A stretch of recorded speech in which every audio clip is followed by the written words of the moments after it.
Hi, well, we have somebody new and different this month. We went last month from figure drawing to portraiture. This time we have a professional illustrator and she's a wonderful, wonderful artist. She teaches at the North Hills Art Center as well. She worked in a couple big publishing houses in New York City. She has a BFA in illustration from the University of the Arts in Philadelphia and is a member of the Pittsburgh Society of Illustrators and the Society of Children's Book Writers and Illustrators. She does amazing hand lettering for books, greeting cards. She does children's books, and I'm so happy she accepted my invitation to come here and share what she does with you tonight. And her name is Jeanine Murch. Welcome, Jeanine.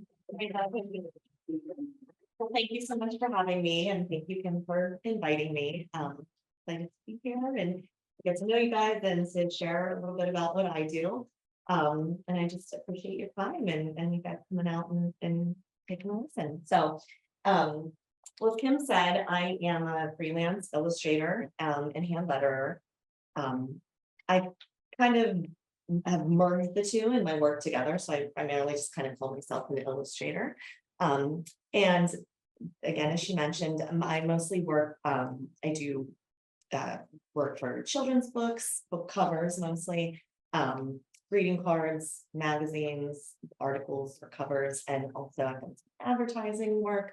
And those are all fields and markets where you see a lot of illustration kind of mixed and incorporated together with hand lettering. So it's kind of lucky for me that there's a need for that in those markets.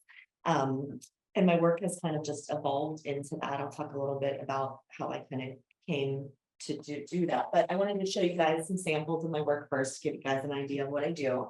I do a lot of work digitally. I love to paint, and when I do get any chance I can paint, I do that. I usually work with acrylic gouache and some ink work. But when I work with clients, I mostly do my work digitally. It all still starts with pen and pencil sketching, but I end up scanning my work and executing the color digitally in Photoshop, or sometimes I work on the iPad and Procreate. If any of you guys do commercial work, you know, when you're working with clients, there's always changes. So digital work allows that to be a little bit easier part of the process. Also, when I was first starting to do illustration, I was scanning in my paintings and sending them to the client digitally, because even for the last, probably 20 years, like the days are kind of gone of like artists sending in their beautiful paintings to get, drum scanned by the printers. Most clients want the work digitally. It's just an easier, faster. And that's not to say that never happens, but in most cases. So, it's up to the artist a lot of times to scan your artwork in and send a digital file, but you don't have as much control of seeing how it's going to reproduce, and with illustration, it's all about how does the work reproduce. And if the color doesn't match, and I was finding that a lot as well. So I sort of switched to doing digital work when I'm working with clients. So I have some samples here. I obviously have some printed samples I'll show you guys, but I also have some digital samples here. This was actually for a local, I worked with an ad agency this is for a local restaurant for like an event that they did. So you guys can see, the illustrations really combined with the lettering. Can you try to bring it towards? Sure. Sorry.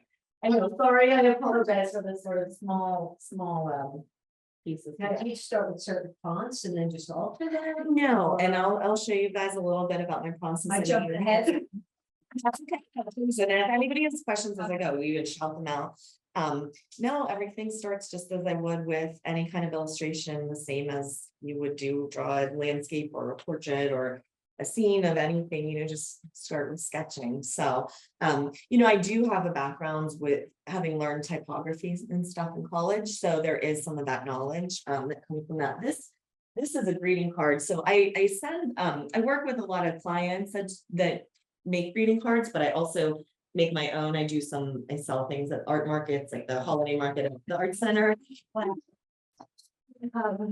So this is just one that I did and I printed myself to sell. I mean, when I learned in doing these art markets locally, I mean, everybody loves Pittsburgh stuff. So kind of using some Pittsburghese And this is another one, another little kind of Pittsburgh used card. They're just blank inside. But it's fun to do the self-generated projects and kind of get to do, you know, like, whatever you want. I have some Christmas cards too, holiday cards, again, just hand lettered holiday phrases. I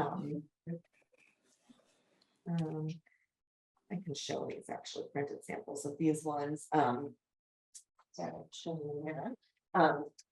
This greeting card client that I work with is really wonderful because they always print with these really fun effects. They have glitter and embossing and foil and stuff like that.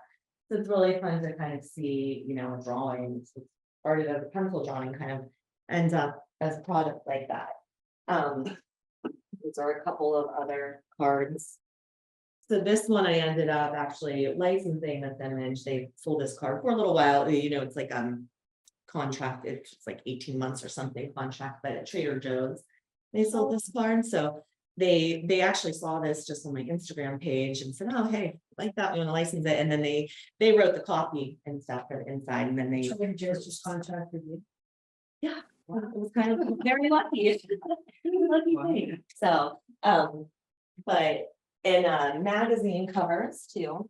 This is a publication that I used to live in New York and I lived in Hell's Kitchen, and this was a magazine that started while I was there, and it was just like little local free neighborhood, you know, publication for people to, you know, pick up on the street corner or whatever, but it was super fun. And I worked with them a couple of times on a couple of their different issues. And this is, you know, they just kind of say, oh, you know, we want to feature all the different fun things to do in Hell's Kitchen in the summer. So Need to change the name.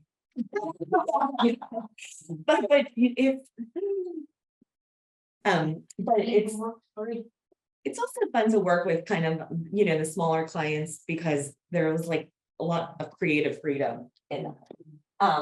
This was something more recent. This is something I did here in Pittsburgh, obviously, the Pittsburgh City Paper. This is last winter, their winter issue. And again, they gave me a lot of creative freedom with it, and there was an interior page as well. But again, you know, being that I can do the illustration and the lettering, you know, it works well for this kind of thing because they want, you know, they could have a designer or director set their type, but when you can kind of integrate the lettering into the image. And those are the kind of projects I really love to do the best, is when I get to kind of do a little bit of everything. A couple of other pieces in here. These are some other ones for magazines. These are for articles. I think that's the one we used for the. Yeah, I think you have it on your newsletter. Yeah.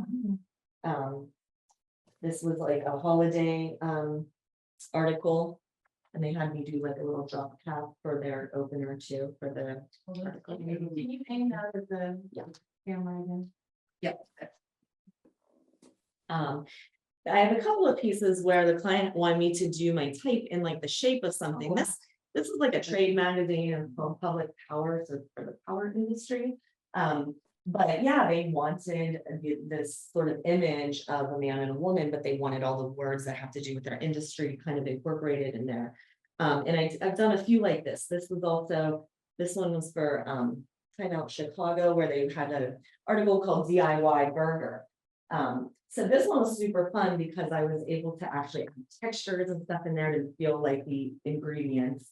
What you're doing is just really such a lost art, because I mean, that used to be the way that they designed type. Right, and you know, it's true, and I mean, they say that they're not even teaching cursive writing to kids in school. I have a 4-year-old and a 6-year-old that like breaks my heart. I'm like, well, my kids should be learning cursive and drawing letters and all of that. But yeah, it kind of is, it's really become a trend now, especially when it's very illustrative like this. I feel like, you know, you go into Target or wherever, I mean, you really do, you're seeing it everywhere. But I know there was a period of time where you really weren't at all seeing that.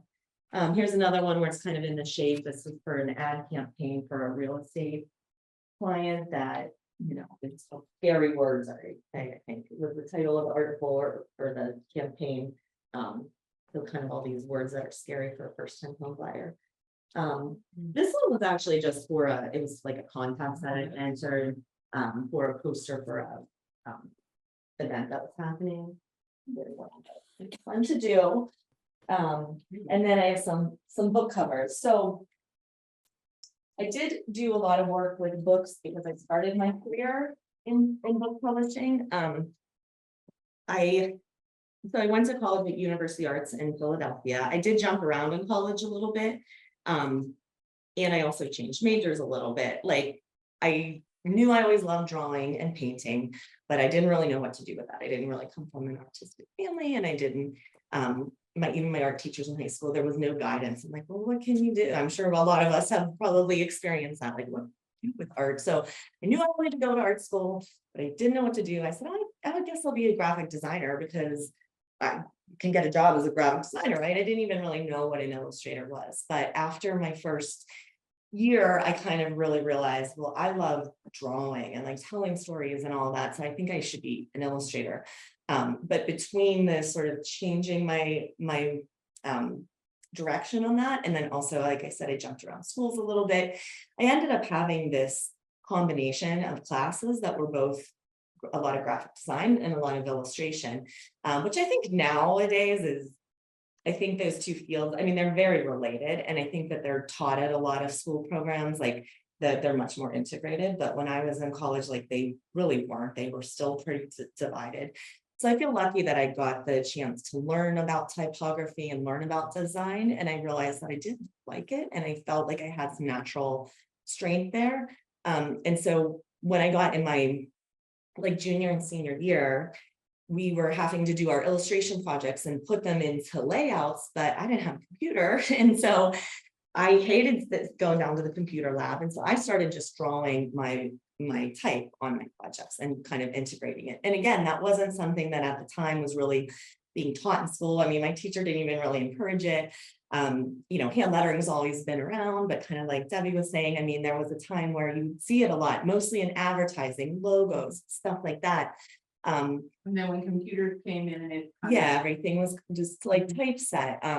So it wasn't really encouraged until then. It was when I was working in publishing, and that was like the early 2000s, you started to see like, oh, people were starting to do it and was starting to be used on book covers and different things. It started to find its place again. And especially in this way where it's very integrated with illustration. So right after college, I was in Philly, and I went up to New York, and I got a job in children's publishing, and I worked at Penguin Books and Simon & Schuster over the span of 10 years. It was wonderful because I started as way at the bottom of the totem pole as the assistant and worked up to like a senior level, whereas art directing illustrators and designing my own covers. So I learned the publishing industry, you know, inside and out, from the bottom up, and it was a wonderful, wonderful experience. But I still always had my passion for doing illustration and wanting to do more of that, and also starting to integrate my hand lettering. So I was always moonlighting and doing that. And in 2013, I decided like, done with the corporate world, I'm going to do this, which also gave me the ability to like leave New York. I loved it. I was starting a family, and it was really nice. I'm from Pittsburgh. This is my hometown, so it was really nice to come back and raise my family here and all of that. And that's when I started the freelance business. So, but during the time I was working in publishing, again, I was able to see hand lettering really kind of become the aesthetic trend. So by the time I was really freelancing, there was a lot of that work to be had. And I had a lot of contacts still in publishing. So I was really lucky to get to do a lot of fun book covers, where again, I was kind of mixing the illustration with hand lettering. And these are middle grade novels. So that's like teen, like 8 to 12-ish, which is really appropriate for this kind of design. You know, once you get higher, it's a lot more photography and a little bit more sophisticated look. But this sort of middle grade genre works really well for my style. And I have done a couple of picture books. This one is it's a little publishing company. They do these personalized books. So I actually created an alphabet for them that they kind of copy and paste their, you know, when you order the book, you put your children's names in there. This one actually, you can put their pictures in their faces too as an option. I mean, this one I did for my kids. I didn't bring the one where I have our pictures in it, but they liked it. But this one was a really fun project because you can see on every page. on every page, you know, there was a great opportunity for the hand lettering. So I hand lettered the whole thing and then they pop in the customized things. So you did the animals too? Yes, yes, so I did the illustration and all the lettering work in here. And then this one I did last year, or, you know, I don't know, it's a couple of years, everything mixed together, right? But this was a local self-published author. And she writes, it's almost like a poem. This one, it happens to be about some memories of with her father. It's self-published, so the quality isn't the best. So the printing, it's sort of falling apart here, but it was a fun project to work on. Again, I got to do the lettering on the front cover. There isn't really lettering throughout this one, but it is fully illustrated throughout. That's a good question. I have a student who is self-publishing her children's book. So, like, if this were a route she would want to take, when you do a book like that, do they? Sorry if we're talking about money, it's helpful information to know, but for her, do they like pay you like a contracted fee, or do you get like royalties for the books that are sold? Well, it depends. I mean, self-publishing is a lot different with the business aspect of it. And I'm a little biased because I come from a traditional publishing background and I feel pretty wholeheartedly like that's the route to go. It is harder to submit your manuscript, submit your illustrations and get deals with big publishers. But the quality in almost every case is going to be a lot higher. Your distribution is going to be much wider and your fees are going to be much bigger. Self-publishers rarely really make much money. So, and it costs a good bit. Now, I don't know if your student is an illustrator or a writer or doing both. So, I mean, so that's good because like a writer has to pay your illustrator. But so if it's a lot of writers may say, oh, I have this story and I just wanted to do this, but they really have no idea what to pay an illustrator. And in many cases that, and it's a lot of pieces of art that you're creating for a book, a fully illustrated book, and they don't really understand how time consuming it is. And they also want things really, really quick. And publishing a book is quite a long process. Like the traditional route, it's about a year from when you start sketching, reading the manuscript to when you see that book, like going out the door to the printer. So, but it's not to deter somebody who, especially if they're an author and illustrator, you just want to get your book out there and get a really nice printed sample or start selling at local fairs or things like that. I think it's important just be realistic and know, like, you're probably not going to sell a million copies and make a ton of money off of it. But it could be a really great piece for her to submit to publishers and then say, oh, look, I do have a really beautiful published book. Now this author, she has a marketing business, so she does kind of have some hookups with like getting it out there and selling at lots of different fairs and events and things like that. So it just depends. So again, I mean, I wouldn't it's not to deter, it's just, I think people sometimes think self-publishing like the easy route, but it's kind of an expensive route to go. And then there's a big sea of books that are out there because anybody can now put their book like on Amazon. And so it's hard to get like the sales to kind of make your money back from that. But again, it depends what the intent is with that book, So that answered the question. And I think you were talking about royalties and stuff. I mean, if she was self-publishing it herself, I mean, there wouldn't really be royalties. She'd make whatever money she's making from her sales of the book. If you work with a publisher, yes, they give you an advance. And in most cases, so this book I did because it's a different kind of a publisher. It's like a smaller novelty publisher. It was just like a flat fee. But if you work for like Penguin Books doing like a whole picture book, they would do an advance. And then the way that works is once they make that money back, then you start getting royalties and it could last for as long as it's in print. Wow. So that's where some really established illustrators make really great living with their children's books. Just a couple of other quick things too, just to kind of show you guys the different variety of things. I've also did some, invitations. This was my son's birth announcement. And this was my save the date for my wedding and wedding invitation, which again, I did all hand lettered. And I ended up letterpressing this stuff. Letterpress is kind of where, typography and all that kind of really comes into play with typesetting. I love the whole history of that. I mean, there's a lot to learn about all of that. But it was fun in this way. I was able to hand letter, make my own plates, go in and You print know, out. press it home. That's like my dream, but when I was in New York, there was a great printing shop that they let you just pay and come in and have open hours to use their presses, which is wonderful. Yeah, so that's something I miss. I wish we had something like that here. Maybe we do, and I'm just missing it. I just figured that out. So anyways, that gives you guys like a little bit of that shows you to a little bit of the range of the different kinds of stuff that I do. And that's kind of about, I don't know, my story about me. I want to talk a little bit about lettering, and I have a little bit of a hands-on demo, but were there any other questions about my stuff or my background or anything? I have a question. Yeah. With children's books, I always love buying them for my kids and in hardcover and kind of these ones we cherish and we save for, hopefully ever. But are they going towards ebooks at all in terms of kids' literature? Or is it published both ways now or Yeah. primarily in paper? So when, again, I left my publishing position in 2013, so 10 years ago now. But even back then, they were doing ebooks for most of the books that they were publishing were also ebooks. And I know that this self-published author I worked with, she also has an ebook version, I believe.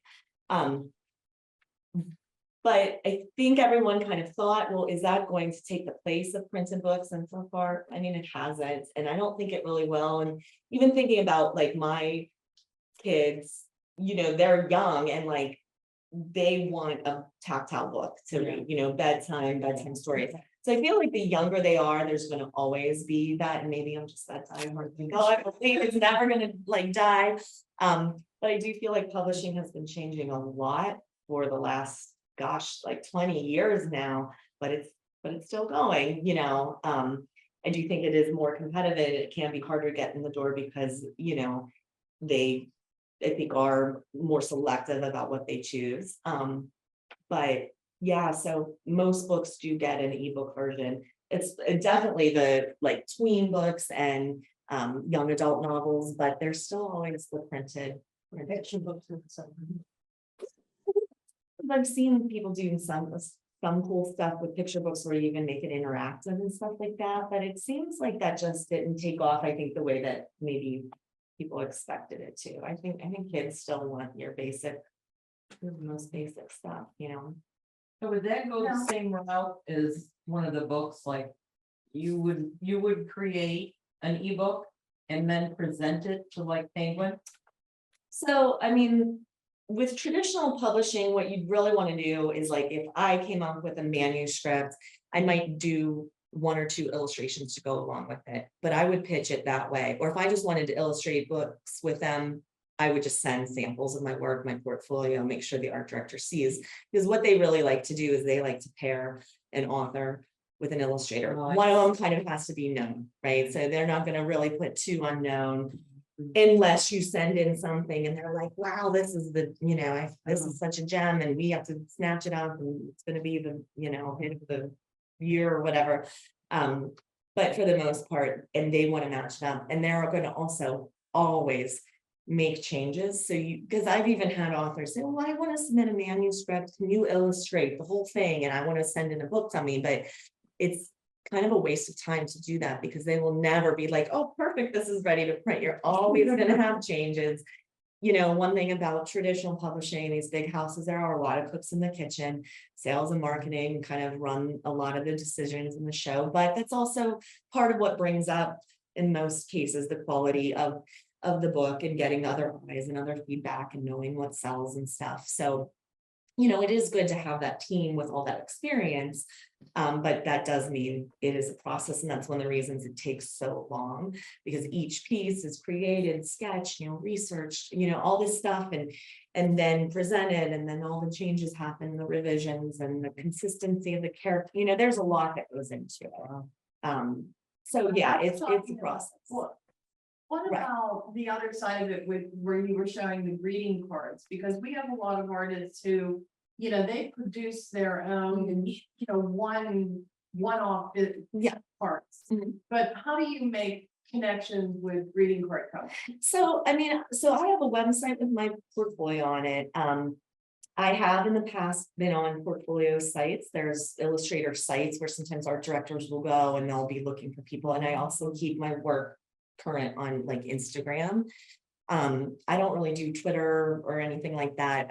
Facebook, I have a Facebook page, but I'm not as consistent on there. But I think your sort of promotional thing, it's not like a one short answer to it. It's kind of like you have to kind of put your stuff out there, try different venues, see if people are seeing your work in different places. I used to send postcards out. I had a client list, and that was just like a lot of research. I would go to the bookstore, I'd look at a book and say, oh, wow, this is who published this. Let me find who the art director is, and then you send them a postcard. I mean, I don't. Same way with the greeting cards, that like something like that. Pretty much, yeah. I mean, there's really mostly the one greeting card client I work with, and they're a fantastic client. I really love working with them. I'm not sure actually how they found me. They found me and came to me probably just through, I don't know, when the websites I'm on or something like that. And I formed a relationship with them. So now they come to me a couple of times a year with a few projects.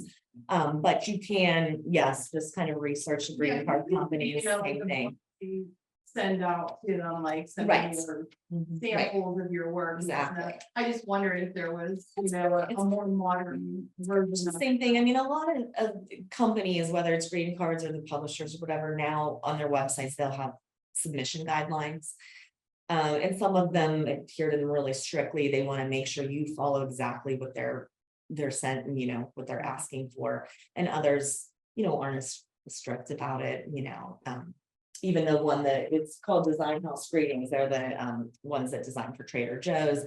They have a submissions guideline on their page, but they also have people surfing social media and finding things that they like. So You it just worry depends. about things getting stolen? A little bit. I mean, a Instagram. little bit. You try to, I try to keep my name sometimes on things if I'm sharing. I mean, that's a hard thing. I think that's the age-old thing for all of us as artists, like whether it's online or it's, even just somebody taking a picture of something I have hanging. So I mean, it's hard. You would want to think people aren't stealing other people's work, but I guess you just have to. Yeah, kind of. I mean, I know there's a whole, you can copyright with the the office in DC and all that. I've never actually done that. I mean, that's a whole process and there's fees involved, but I know it does protect you a little bit if you were to get into some kind of copyright. So yeah, so any other questions generally? Because I was going to talk a little bit about lettering and see if you guys want to take a little stab at it yourselves there. Yeah. I was gonna pass out these little, you can pass these around. Books.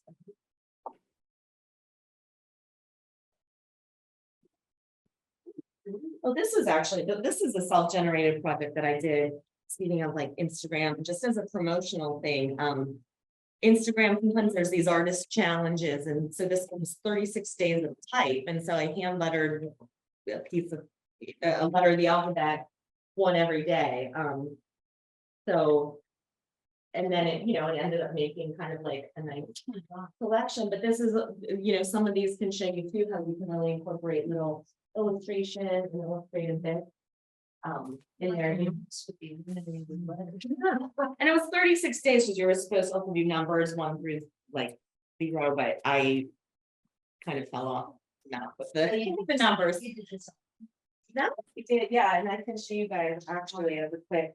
I don't know if anybody uses the iPad with a program called Procreate. You can do a lot with it. You can do a lot in it. But one of the really neat things that it does is it will video everything that you do. So I could show you guys the process when I work digitally like this. That'll show you right from the very beginning. Sketch it in. So I'm going to talk about this too a little bit, the process for when you guys are drawing your watercolor. And you just kind of draw it. If you would, I mean, picture, piece of art. Sketched it out roughly and then I have the detail and color. But yeah, the iPad's kind of neat, like I'm still kind of getting to know how to use it. And learn about the tools, but yeah. I'm always like, to the people at home. So the iPad, the Procreate program will replay your work. It kind of records it as you're working. Do you have those videos on your social media? The ones like, I'm like, sometimes I share them, I don't always, but. It's just my name on Instagram, Jeanine Murch, and then, like I said, I do have a Facebook page, but I don't keep that quite as up to date. So as a quick kind of, so I do teach a lettering class at the Art Center. It's like a 5-week course, so that's just to show you guys that like there's a lot to learn about lettering. Every time people take the class, they say, gosh, I didn't know there was like so much to it. So obviously I can't go through. I can't go through everything tonight because we don't have lots, but I would give you guys the teeniest little basics and then get you guys drawing a little bit. Hand lettering, the easiest way to think of what it actually really is drawing. You're just drawing again like you would any picture, landscape, or portrait or anything. But you're drawing letters instead of drawing like a picture or imagery. People sometimes talk about typography, fonts, calligraphy, and use those all interchangeably, but they're actually all really different art forms. You know, typography, lettering, where you're drawing it and you're giving each letter, you know, a personality and different character, and they're, because it's like a custom drawing, it's a custom piece of art, you're creating it for a certain purpose. So you can't like pick that piece of lettering up and mix it with another design and have it necessarily work. It's created for a specific usage or application. Typography is kind of the opposite. You know, it's the study of letter forms, and graphic designers and typographers, they also hand draw those letters initially, and that's the base of them, but they are created so that they reproduce consistently no matter where. And that sort of system that they create of all those letter forms and how they work together is a font, and that's the software that's on your computer. So people always say, oh, draw a font for me. And I'm like, well, that's not really what I'm doing, but you know, but again, everything's really related. So it is good to kind of just even know the basics and how they relate to each other and then how they're different. Calligraphy, on the other hand, probably the oldest of the, you know, like lettering art forms. Just as we think about hand lettering, you're drawing letter forms, calligraphy, you're handwriting. But it does have more of a consistency as well than I would say like lettering pieces do, because you're still following certain forms, and it's a great one to study a little bit and learn, especially if you want to do any kind of scripted lettering, because there are different ways your strokes are heavier on your downstrokes and lighter on your upstrokes, and there's a way to, you know, that's a whole art of itself. I'm not a calligrapher, but I would love to have the time to practice that. It's really, it can be really beautiful. So, but that's just a little bit of the difference between them. So you guys see this little page I gave you, the anatomy of letters, and I know it seems like it's not a science class here, but it is important to just have that basic understanding again of like, you have all these different parts of your letter. If you know what the parts are and what function they serve, you can actually have even more fun when you're drawing them because you know where you can manipulate things. One of the things that makes it really different from just drawing a picture is that you still do have to keep the readability there, right? You have to convey your message. I mean, that's the whole point of using lettering out, you know, rather than just this imagery. So I'm just going to point out a couple really basic things. Your baseline, your mean line, and your cap height. So that's kind of where your letters sit. And that's one of the really important things. It's sort of these imaginary lines where your base of your letter sits. I can show this too. The base of your letter sits, the very top of your capital letters, and then that mean line is a little above middle. It's where your lowercase, the tops of your lowercase letters would be. That's really helpful because if you're writing a word or phrase, I mean, it'll start to jump around if it's not all on that same baseline. That helps keep it grounded, that helps keep it easier to read.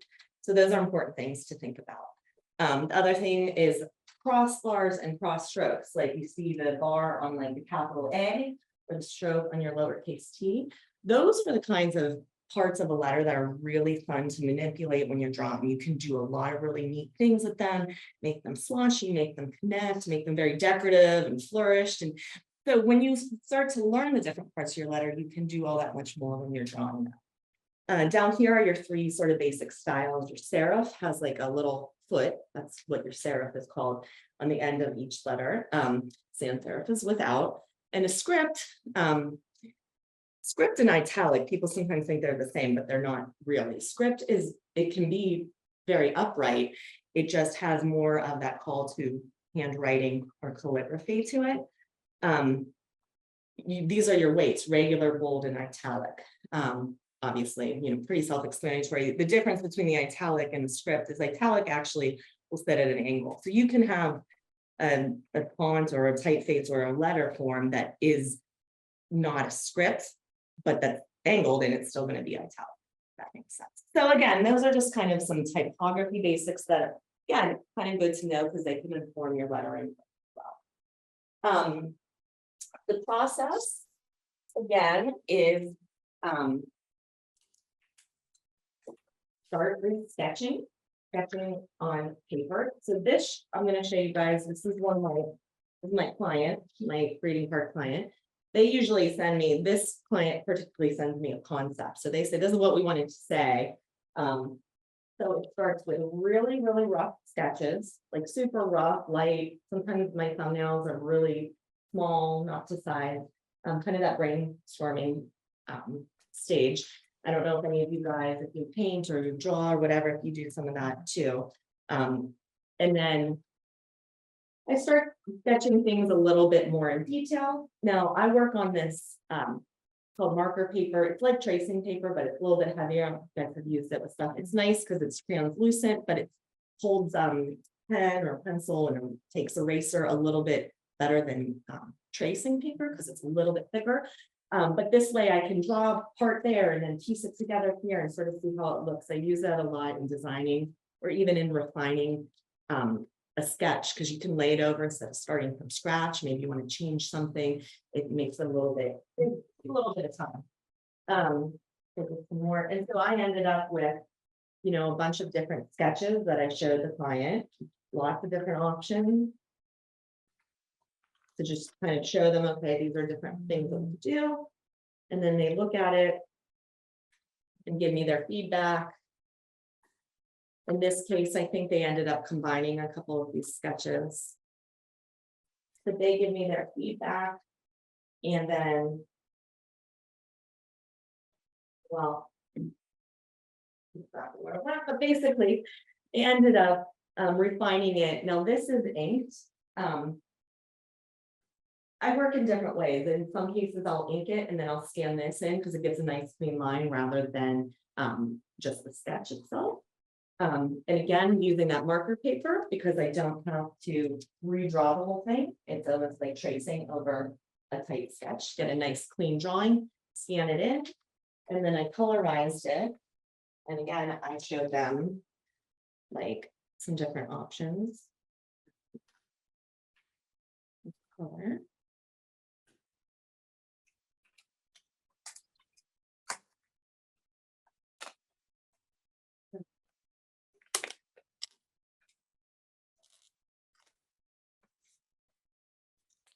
I showed them some different, options with the color, but in the long run, they chose this one. I think I gave them 5 or 6 options. And again, there it's really cool. They always go for these like fun effects and everything. So, but that's how it starts. It starts with kind of chicken scratch, little thumbnailing pencil sketches. You know, kind of what I'm gonna have you guys do a little bit here tonight too. I just want to show you one more thing before we get started on that. Because you don't have to execute your final stuff digitally either. I don't have the final print of this, but I wish I did. I've done you guys know Sister's Place downtown. It's a charity. They help homeless. They're in Mount Oliver. I think they help homeless women, particularly. They help them get on their feet. They help them with housing and they're, you know, getting jobs and things like that. So I've done their Christmas card for them for the last couple of years. And because it's like, I don't know, it was a good opportunity for me to do actual painted work. Like I said, anytime I really get that chance, where it's appropriate for the project. So they wanted to do these angels with a different kind of holiday greeting, and then all these words that were sort of their themes for the year, like this one has security, refuge, safety, comfort. So what I do with this, again, pencil sketch. And then I use my homemade transfer paper. Just scribble some graphite on there and transfer, I print out my sketch to full size. And then transfer it on, and this is gouache on Bristol board. And then I use a little bit of gold metallic ink. Just to put some accents in there. So and then I scan this and send them a digital file, and they printed their cards, like I said, I thought I had the cards here, but we don't. And these were the other two that I did with them as well. So the last 3 years, and it's been a wonder, they're so wonderful. to Work with, it's an organization, and I feel like it's just, they do wonderful things for the community. And I also really love working on projects that, yeah, go for a good cause or represent something. So again, you don't have to do your lettering digitally. I just wanted to show you guys that you can certainly do that. So I did bring some marker paper, so you guys can all take a sheet if you'd like, and I have some graph paper as well. I'm going to show you guys how to use this graph paper as a tool. There are rulers, and I have. You can use the most basic, since it's really just drawing, use the most basic materials. As you practice and get better, you can start to use gouache or watercolors, colored pencils, try different kinds of paints and inks and things like that. But the basis of it all is going to be a pencil drawing. So that's what we'll focus on tonight. I have pencils here. If anybody wants to grab one, I can send them around. I love these mechanical pencils. If anybody doesn't, Kim also brought these. Let's use those instead. I guess I like the mechanical pencils because they're cheap. You don't have to sharpen them, and I feel like you're really good on them. Pens are also really handy for inking your work. And you can use any kind of pen, you know, there's Sharpies, obviously, of all different sizes, the fine point and the thicker points. These micron pens are really great for doing really smaller lettering work, line work. Sharpie now makes these really, they're almost like a micron pen. They come in really small fine points. So there's all different kinds of things that you can experiment with.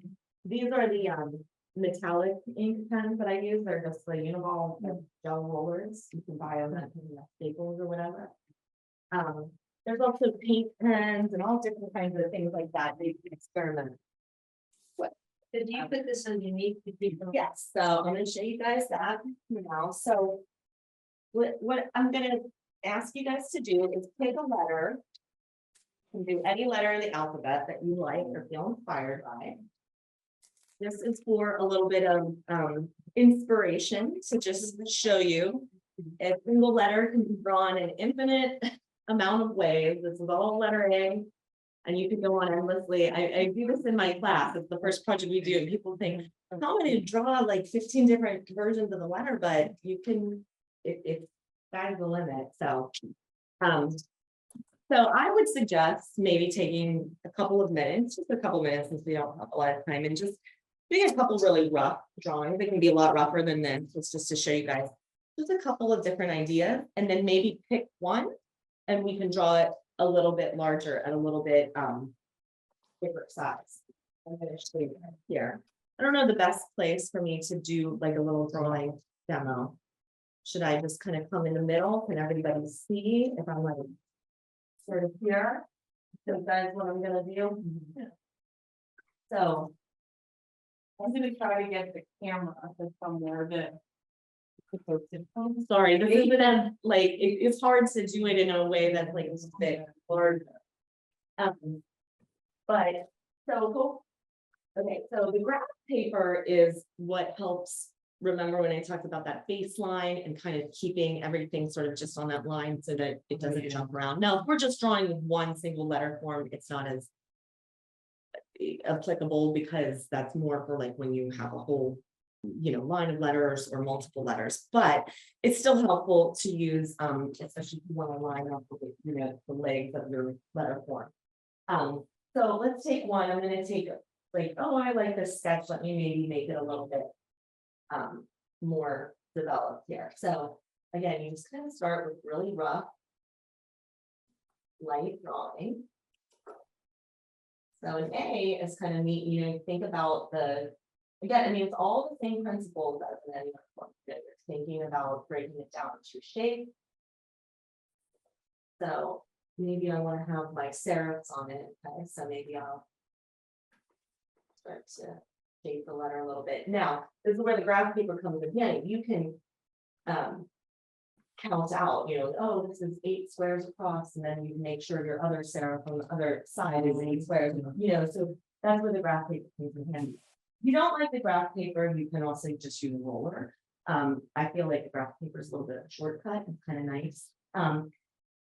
And again, the marker paper is a little bit more opaque than like trace, so it's hard for you to see. I mean, if you were doing this at home, if you have a light box, you can always do that. Or again, you can just use a roller if you're finding this harder to see. The graph paper is not like essential, it's just kind of a helpful tool. But so yeah, you basically just kind of draw the skeleton of your letter form. So that's kind of your basic.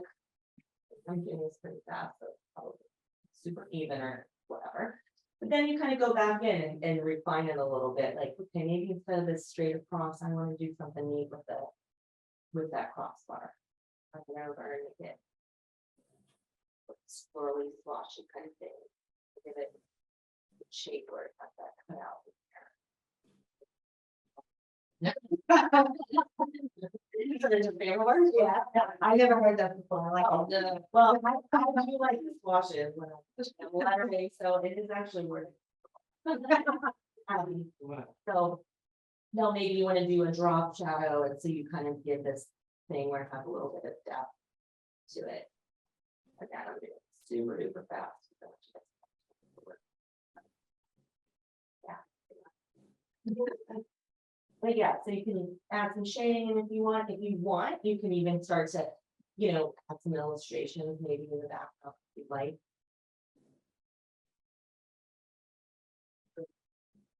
You know, but essentially just to show you guys, I mean, it's just drawing. But think about your letter forms, think about the parts of the letter. Try to even your spacing so that it's nice and readable. Use that baseline. And yeah, really, the possibilities are endless. You can draw a letter endless amounts of ways, believe it or not. So, so yeah, if you guys want to take a stab at it, let me know if you have questions while you're working. And Debbie, it's like what? Yeah, there you I mean, that's it was saying. Bring you on the Zoom. Yeah. I was confused. And not that you guys have to get to this or whatever, but if you're doing it at home and you want. If you got this sketch where you really liked it, you can always take another piece of your marker paper, drawing paper, and then you can ink it. This way, again, then you're not gonna have your pencil line. You know, to erase, you know, you just trace over it and then you have like that nice, like I showed you that nice clean ink drawing, because you can erase, but you know, kind of save yourself the time and just have that nice clean drawing. So those are probably my two big tools that I love using, the marker paper and the graph paper, because they do save a lot of time.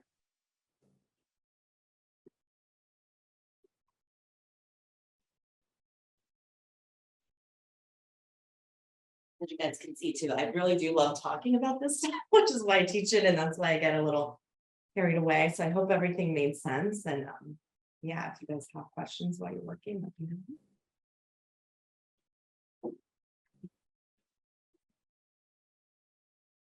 And if anybody would rather have a ruler, I can buy it. So there's a few up here. That one.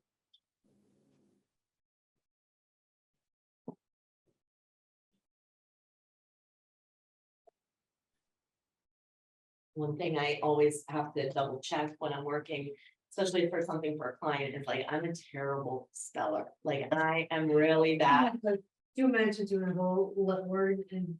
I did that on my wedding invitation. It's embarrassing. I had a couple of them. I spelled accommodations wrong. And There was some, yeah, like, I mean, that's not right. No, it's too much. Yeah. And but you know, like I should have, Nobody would have noticed. I should have had a proofreader, you know, it's like, that's why you learn your strengths and you learn your weaknesses, and so I always tell a client, like, please do the proofreading for me.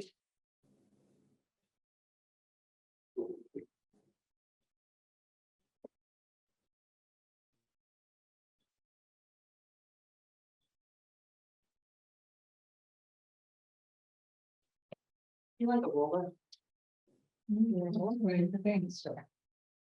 Probably a little bit easier than the book stuff.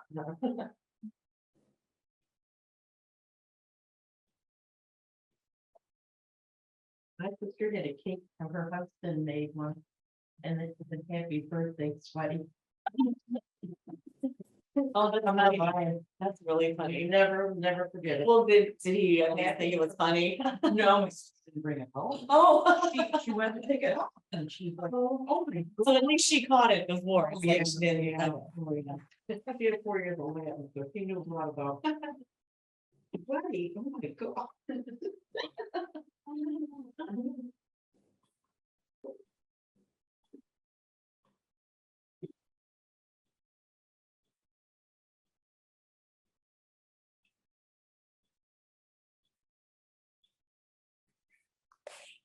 Can I ask you a question?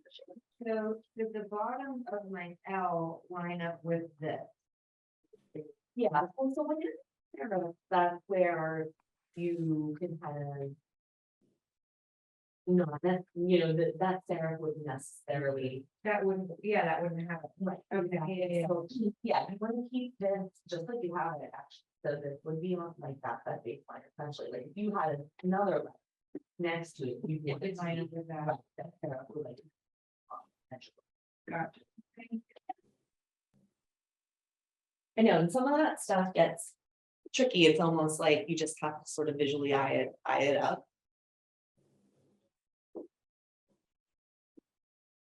When you guys are, you know, drawing and thinking of like how to manipulate a letter form, you know, you think of all the different kinds of, you know, inspiration and motifs, like, you know, think about like Art Nouveau posters or Victorian, like the illuminated, you know, manuscripts with the illustration, or, you know, old Western movie titles or old vintage diner signs and stuff. Like there's a lot of neat places you can go and like look and see interesting lettering styles that can kind of inspire your work. Cause sometimes I think, you know, it's easy to say, gee, I don't know how to draw this letter and make it look interesting, but those are great places to find inspiration.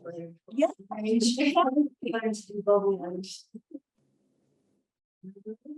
Well, that's the thing, I feel like I did a lot of that even as a kid, and so I'm like, yeah, I always like loved lettering and didn't even know it.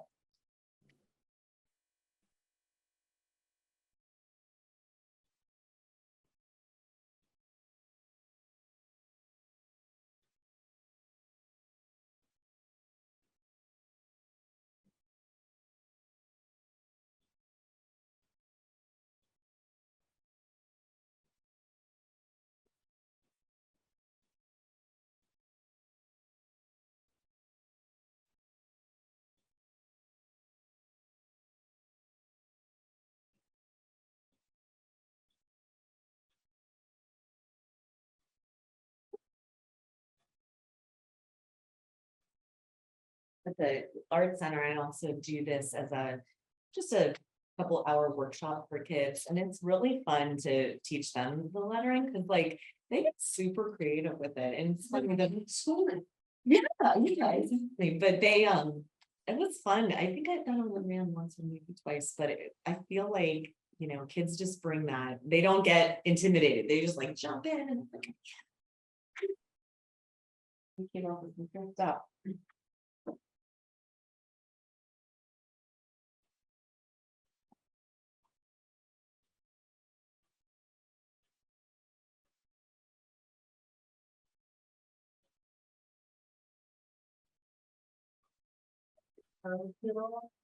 Would that be set to curve? No, we don't. That's definitely a tool that you can use that can be super. I mean, I remember them. Yeah. Yeah. I used to do photo retouching, Oh, we used to nice. hire leather. Yeah. To work on photos, we didn't do that. Right. That's like a whole separate- Well, even when like I said, when I started college and I was taking some graphic design classes, I mean, we were learning that kind of stuff and. Using those kinds of tools and a little bit more the old school way of That's a doing cool it, thing. yeah. So I mean, I think at this point I've been. I guess just doing it enough that I sort of eye up curves and stuff, but. It's definitely handy, it's still a handy tool to use, or like the half Once you circle keep them- things, like, yeah. Exactly.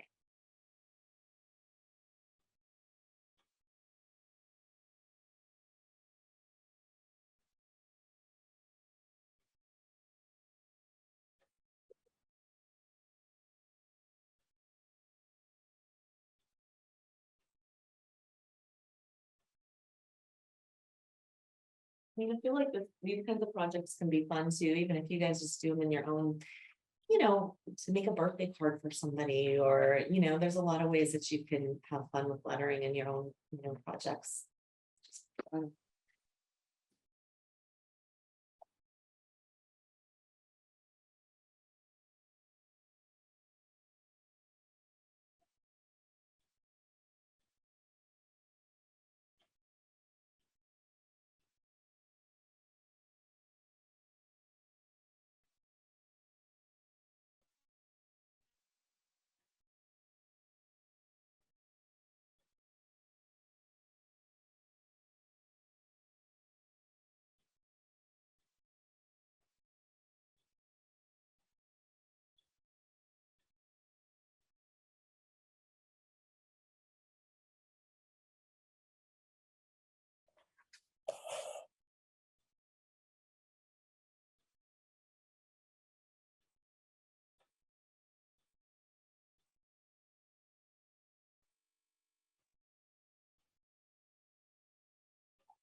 You want to try any pattern or anything, you know, check out. if you're gonna have them from us. You know, don't feel like you have to use a pen or go to color or like anything like that, just. Pencil sketches or something for them. To give you kind of a little bit of a feel for the basic.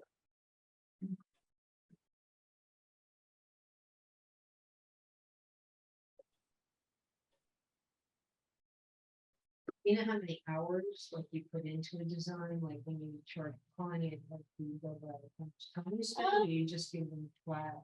More, it's like, illustration particularly, it has a lot to do with.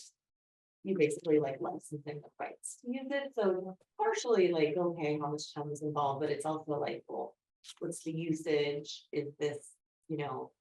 Gonna be distributed, like, is it a huge company that's gonna.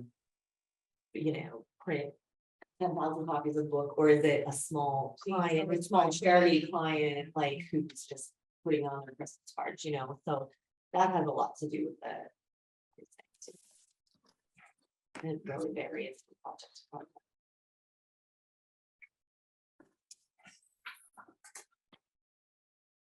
Does the licensing expire? Say, Yeah, so, like that one that I did, they licensed that for, it was like an 18-month period, so basically they. Paid me per quarter, you know, depending on how many. Are sold or. And the licensing, you know, contracts can vary a little bit, but.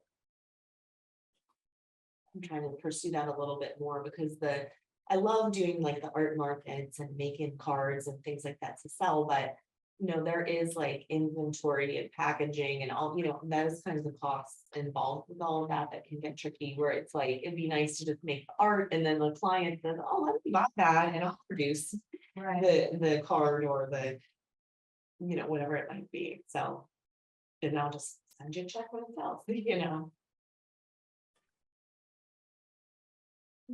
I think it's definitely, you know, any of us as artists, right, it's like finding those multiple income streams, multiple ways that you can.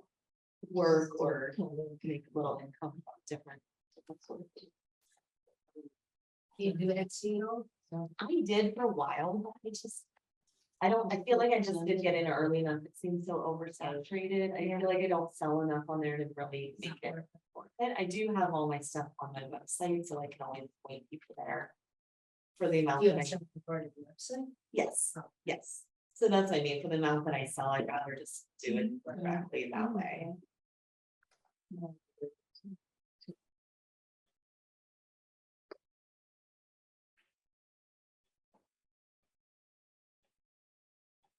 feel like Etsy's changed too, like there are definitely things on there that don't seem handmade, you know, Yeah. like there's a lot of weird stuff on It's getting change. just the other one, right? Made friend bubble. Oh, yeah, I haven't explored that much, but I haven't either, I found it. It was yeah.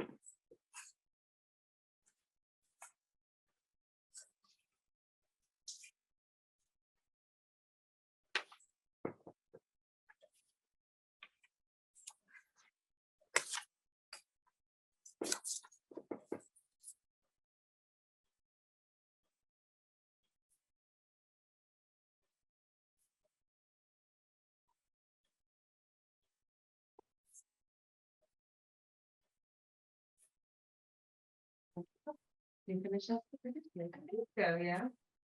That's pretty, I like that. I love it. See, that's a great example, taking my little piece and kind of like adding the illustrations and kind of making it all work. And then see, so it's great. I love that. I love it. Yeah, like, well, flowers are always a great go-to for drawing. Like, I love drawing flowers too, and I feel like there's another thing you can draw just in so many different ways.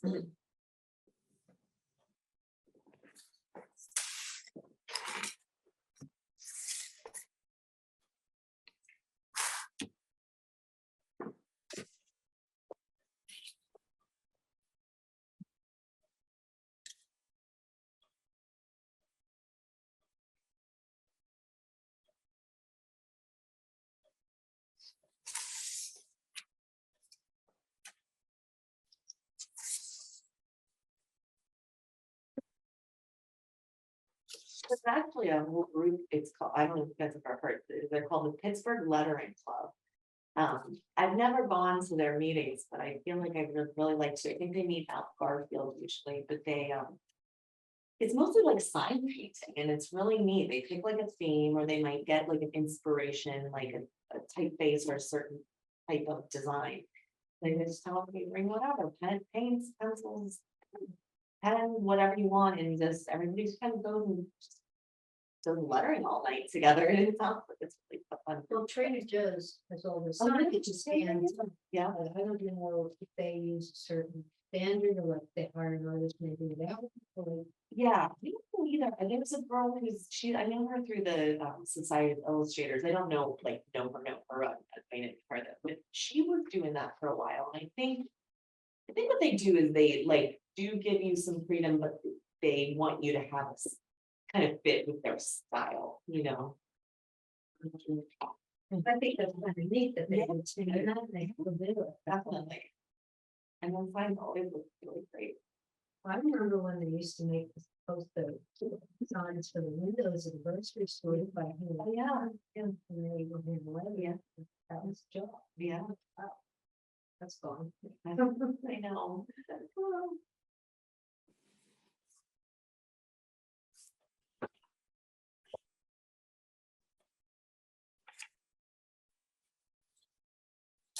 Enjoy learning a little bit about lettering and I have a whole new appreciation, I'll tell you. Well, you know, it's funny. I feel like that's what people always say after they take my class again. They're like, "Gosh, I had no idea there was like Things you take for granted.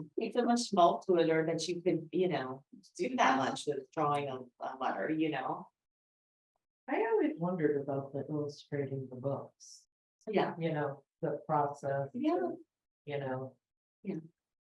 it's great. I mean, I would love to get to do more of that. It is such a time consuming process. So I feel like that's one of the reasons, but I think being in publishing for so long, and I knew like this process of, But the thing of matching you up. Yeah. With the author. Yeah. And the story Mhm. and the characters, and like you say, you know, that, I think that's a fine line. yeah, it definitely is. And Yeah. the thing is too, like, because when you think, I mean, a picture book is a really special kind of art form, because like, especially for the youngest kids, because it's not a picture book without a picture. You know, yes, the writer is writing the story, but the best books really is when the two really are working together, and the illustrations, the best picture books, when you like really read them, that the pictures are giving more to the story than just the words are telling, so that a kid can be looking at that book and find little small, maybe small little details that can affect the meaning of the words, or give it that ironic twist, or you know, And whatever. I think that goes into the imagination Yeah. of the child. Yeah. It's, you know, like, Absolutely. you know, their creativity when they look at it.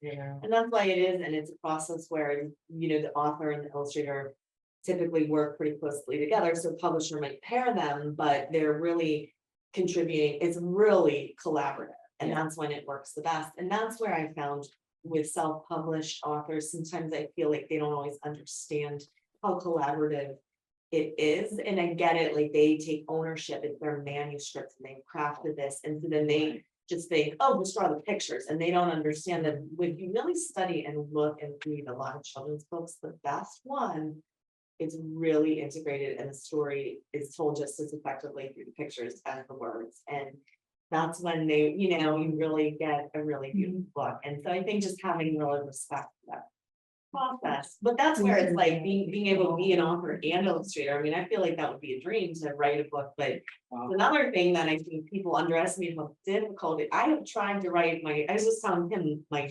dog, when I lived in New York, my dog ran away, and everyone's, you know, tell us about that. Well, it's been like 10 years or something since that happened, and I've so many times thought, how would I tell that story in an interesting way that hasn't just been like, oh, my dog ran away and I found him, you know, like, I could think of all the images to draw, but like, help to write that story is a lot harder than I think, you know, a lot of people think. It's a hard form to write for kids. And I think of like the stories and like with fairies and things the pictures are very delicate.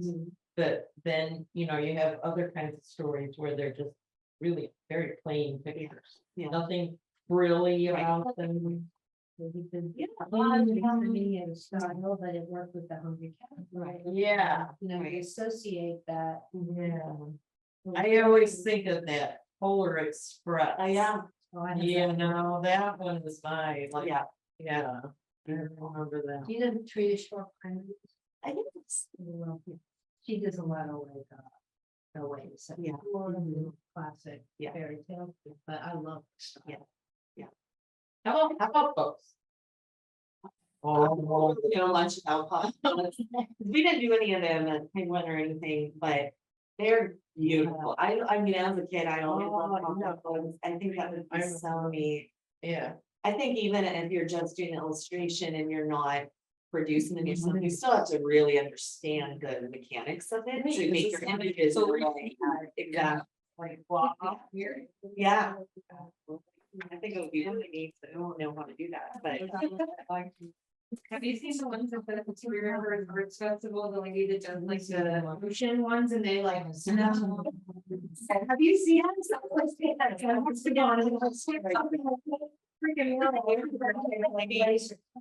yeah. That's so real. Wow. That would be cool. So what level do you teach at college? High school. Okay, oh wow, and you have a student already writing and illustrating. He's fantastic. That's amazing. That's fantastic. Well, then, self-publishing could be a great route for her just to kind of try it out and get something out there. He's TikTok famous. He's got like millions of followers on TikTok. Oh my god, people pay like crazy amounts of money for her. Like she makes more money than I do. What kind of artwork does she make? Like, is it like a certain genre or like style? That was mostly her ceramics, Okay. but she makes everything. Like she can do real, she can do cartoon, she can do, and it's everything she makes. Like such a distinct. She has a full ride scholarship at Carlo. She got accepted in to the Maryland School of Art. She's waiting to hear back from the Rhode Island School. Fantastic. Oh, wow. Yeah, That's wonderful. she's like the best Mm. artist ever. Oh, yeah.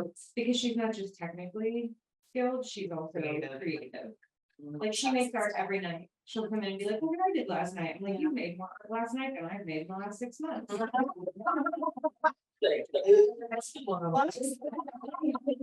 I was in art school and then even like coming out those first years, I worked in New York and, and got to know so many illustrators in New York and always going to the Society of Illustrators up there and all that.